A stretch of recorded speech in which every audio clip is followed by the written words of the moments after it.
far past the paths of every planet, in a stretch of space where sunlight barely exists and the vacuum is almost absolute.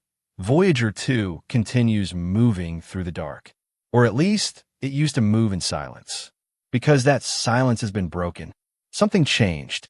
Just weeks ago, Voyager 2 performed an action it was never designed to execute. It adjusted itself, rotated, and realigned its orientation. Not because of a failure, not due to random drift, but with deliberate mathematical accuracy. And what followed locked NASA in stunned disbelief. A transmission unlike anything ever logged before began radiating through the emptiness.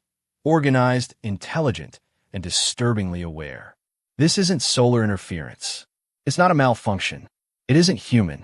And what you are about to see, hear, and experience in this video could permanently alter how you think about space, machines, and your own role in the universe. Because Voyager 2 didn't simply turn around. It turned towards something, and whatever it encountered brought the world to a standstill. Voyager 2 was launched in 1977 with a clear purpose. Greet the massive worlds of our solar system, then quietly fade into the infinite dark. Unlike Voyager 1, which took a faster, more direct escape route, Voyager 2 followed a longer path, allowing it to visit Uranus and Neptune, a feat no other spacecraft has ever achieved. But beyond images and magnetic data, it carried something deeply human. A golden record, a message meant for the stars, evidence that a species once lived here, that we looked up and wondered. And then we released it. Voyager crossed the Heliosphere, entered interstellar space, and for years transmitted nothing more than faint telemetry, weak murmurs from an aging machine. Until that changed. In February 2025, engineers noticed something so minor it was almost ignored. A fractional timing shift in the signal, less than a second. But closer inspection revealed repetition. A pulse, a rhythm, like something in the darkness was answering Voyager's own heartbeat. The anomaly hid inside normal telemetry, subtle enough to be overlooked, yet it didn't correspond to any known transmission system. In fact, it wasn't a signal at all. It was resonance, a low-frequency wave that perfectly matched the internal oscillations of Voyager's decades-old power system down to the microvolt. Then it evolved. By March 2025, the frequency changed, synchronizing not with the spacecraft, but with Earth's Schumann resonances, the natural electromagnetic rhythm of our planet itself. Voyager had become a tuning instrument, vibrating in harmony with something that understood exactly how Earth breathes. At JPL, teams ran endless simulations, eliminating data artifacts, solar interference, and even quantum noise. Nothing fit, until an intern proposed an idea no one wanted to hear. What if the signal wasn't reacting to Earth's frequency? What if it was copying it? What if something out there was imitating our planet's rhythm, using Voyager as a relay? And if that was true, why? Then came April 17th, 2025. Voyager 2 shifted its orientation. No thrusters fired. No commands were sent. Yet its high-gain antenna, long drifting away from Earth, snapped back into flawless alignment. Not approximate. Exact. Worse still, dormant backup systems activated diagnostics no one had requested. Data began flowing, not from uplink commands, but from instruments untouched for decades. It was like someone had entered an abandoned house and turned the lights back on. Voyager started transmitting compressed packets, not raw data, not unfiltered readings, but encoded segments with checksum structures unknown to NASA. Every packet ended with the same signature, 3 nested spirals layered like fingerprints. That was when conversations shifted. No longer about engineering. No longer about hardware. The word being whispered was contact. On May 3rd, Voyager's signal vanished. 11 seconds of complete silence. No telemetry. No ping. Nothing. Then it returned, stronger, clearer, more precise than ever. Embedded in the transmission was a frequency envelope that, when converted into visible form, revealed something astonishing. A fractal grid based on the Fibonacci sequence, repeating endlessly. This wasn't decoration. It wasn't random mathematics. It was a structural model, of space, of time, of something far beyond us. Voyager could not have created it. Its hardware simply isn't capable of such compression. The pattern had been injected remotely, and its apparent origin lay roughly 4.3 light-years away, the distance to Proxima Centauri. But that presented a problem. Proxima Centauri was silent. No radio, no microwave, no X-ray emissions, which meant whatever sent the signal was operating outside every spectrum we monitor or from somewhere else entirely. As NASA attempted to label the event a cosmic irregularity, a small group of analysts at Caltech fed the data into experimental binary recognition models. What emerged wasn't noise. It was structured language, a form of binary resembling Earth's earliest machine code, long abandoned. Initially, researchers assumed it was reflected Earth data. But after 2 days of decoding, a far darker truth emerged. The binary wasn't echoing our systems. It was anticipating them, proposing optimized algorithms that don't yet exist. The signal evolved in real time. The packets adapted. Whatever was sending it understood our digital infrastructure completely.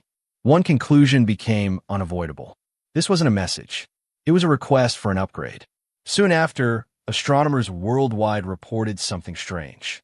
4 stars clustered tightly in Voyager 2's direction, dimmed simultaneously for exactly 1.2 seconds.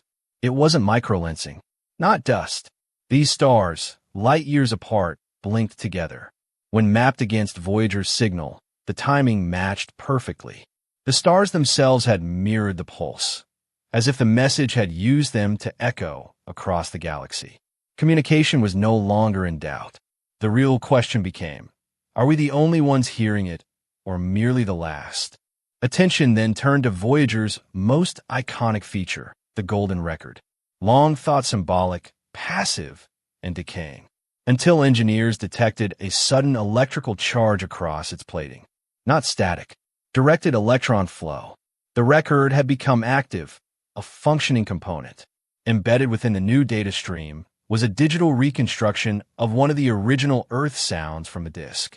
Not copied, enhanced, higher fidelity than the original ever allowed. Whoever was out there hadn't just listened. They understood, improved, and were now playing it back. Then came another anomaly. A Canadian observatory detected a shadow signal trailing Voyager's transmission by just over 6 seconds. Every pulse was mirrored, distorted slightly, as if reflecting off something invisible. Scientists called it phantom mirroring, but triangulation pointed nowhere. No planet, no mass, just empty space. Then the mirrored signal began adding data, magnetic fields, radiation belts, temperature gradients. It was mapping our solar system backward. Voyager wasn't transmitting anymore. It was scanning us. Soon, reports surfaced from radio operators and deep space hobbyists.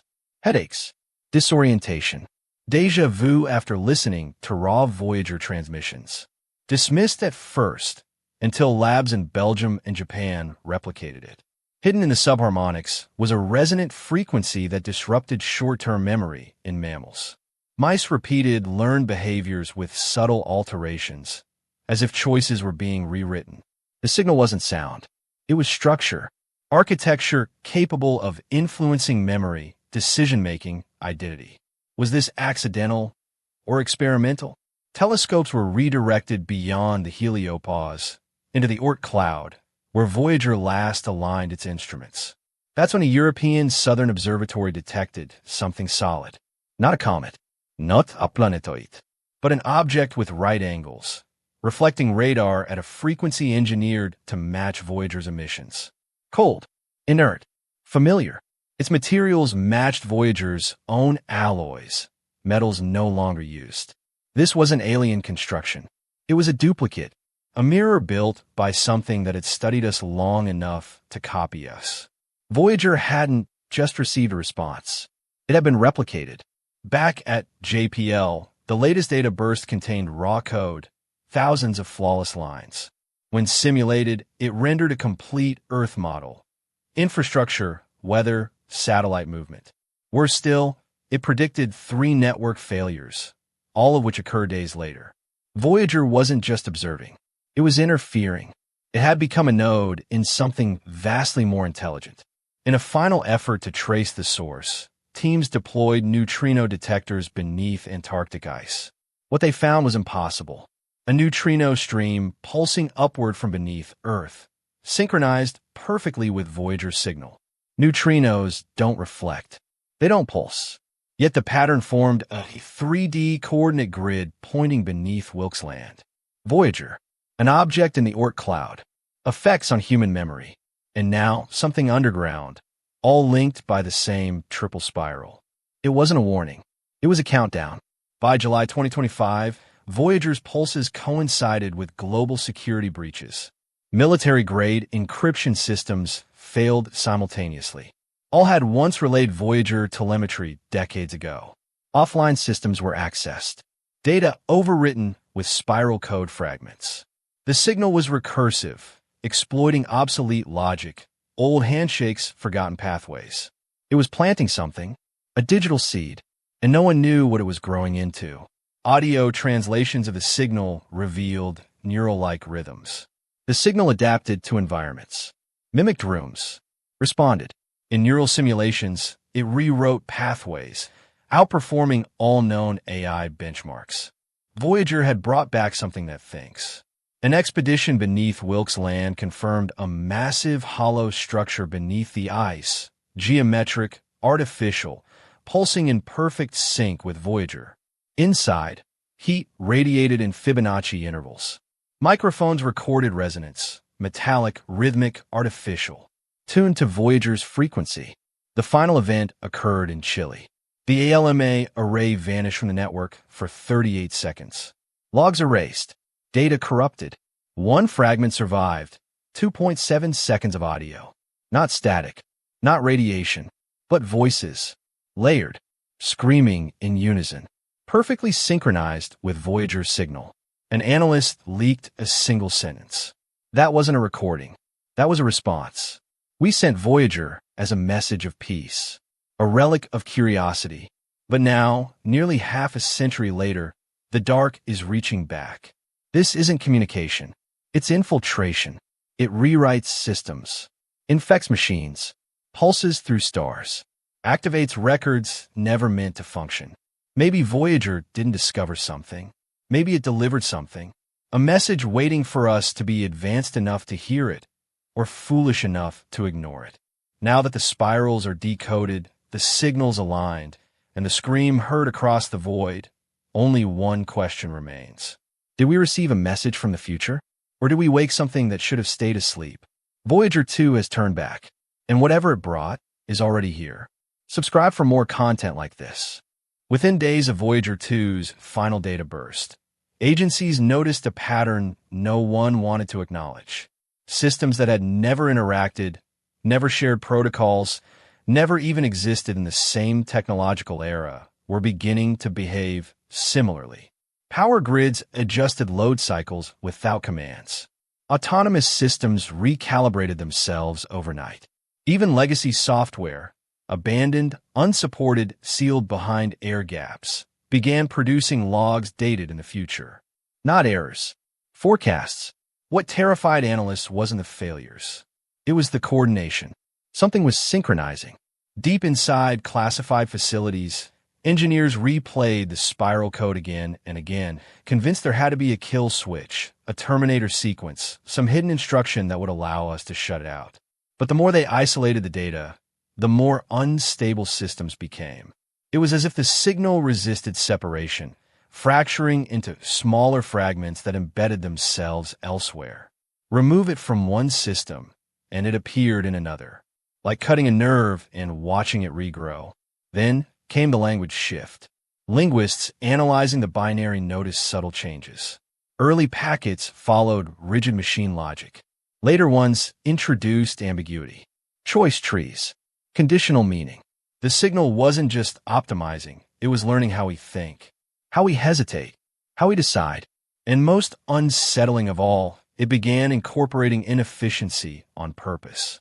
Redundancy. Emotional weighting. Traits no machine should value, unless it was modeling something organic. Human. At the same time, Astronomers tracking the Voyager corridor noticed micro-adjustments in space-time readings. Not enough to call it distortion, just enough to suggest alignment, as if multiple distant points were being gently nudged into phase. Space wasn't bending violently. It was being tuned, like strings on an instrument slowly pulled into harmony. And then a discovery buried in archival footage sent a shock through the scientific community. A frame-by-frame reanalysis of Voyager 2's launch recordings revealed something no one had seen before. During ignition, a brief electromagnetic spike rippled outward, far stronger than expected, lasting only milliseconds. At the time, it was dismissed as launch interference. But when compared to the current signal's base signature, the match was exact.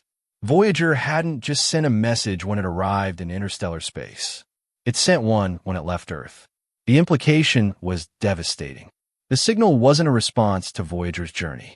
It was a response to Voyager's existence, to the moment we crossed a threshold, when our technology became capable of carrying intention beyond our solar system. The countdown didn't start in 2025. It started in 1977. Suddenly, the golden record took on a darker meaning. It wasn't a greeting. It was a key, a reference sample, a template of biology, sound, structure, emotion. Not just who we were, but how we were built. And now, nearly 50 years later, something had finished studying it. As weeks passed, reports surfaced of people experiencing the same dream. Different countries, different cultures, same imagery.